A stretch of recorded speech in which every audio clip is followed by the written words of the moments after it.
Hello, everyone. How are we doing this great day? I'm doing great. I trust and pray that you are as well.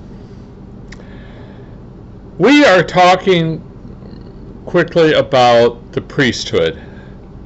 We're told that we are priests, that Christ is our high priest. Jesus is a priest in the order of Melchizedek, and Melchizedek is the king of Salem who came out and greeted Abraham after Abraham had a battle with a bunch of other kings, and Abraham gave Melchizedek a tithe of his plunder. And then what Hebrews goes into a long explanation as to what that means, but we are also priests under the high priest. If you want to understand spiritually the meaning of that, when you read in the Old Testament about the priesthood and the problems God had with his priests throughout the Old Testament, look at it in a spiritual sense, in a mirror, that what is happening is a mirror of the Spirit. The book of Malachi is a perfect example of God's displeasure with his priests and how they're reacting and acting out and fulfilling their duties in his temple. Now, spiritually, we know we are God's temple. Our bodies are God's temple. We are the priests serving in his temple. Jesus is the high priest who goes into the sanctuary, into the Holy of Holies, which is into God himself, that very kingdom within his presence. And only the high priest can go there. And Jesus takes his sacrifice to God in that fashion. And he only needs to take that sacrifice one time, and he's there. And we continually serve him in this temple as priests. Now, let's look at the story in the Old Testament when the Hebrews were in the wilderness.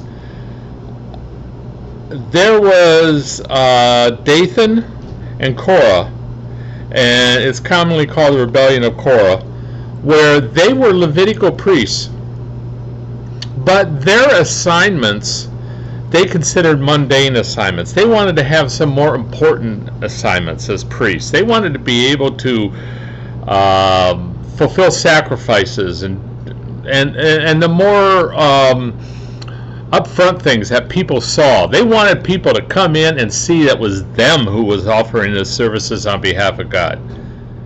They were not content with what God had chosen them for in their priesthood. And so they rebelled against Moses. And in fact, they rebelled against God. And in doing so, God had condemned them and killed them. That is a great spiritual lesson for those of us priests who are not content with what God has given us in our priesthood, with what he has given us to be faithful with while we are here on this earth. We look at, say, a pastor like Billy Graham or some other famous pastor, and we want to be like that. We want millions to come to us, thousands to come to us and hear the word of God. But we're not doing it for God, we're doing it for ourselves. We get jealous because we strive for that and can't do it. Don't be like Korah and Dathan. Don't be a priest that rebels against God because you're unhappy with the assignment that he has given you. He has chosen you for a specific purpose that is very important to the building of his kingdom. Korah and Dathan were chosen for specific Levitical purposes that was very important in the maintaining of that temple, so that the other priests can do their jobs of sacrifice for the Jewish people who brought their sacrifices to him. Be faithful and joyful and happy in acceptance in what God has given you, and you'll be like that servant that God said, "Well done, my good and faithful servant," and he gave him more to be faithful in. Until next time, God bless.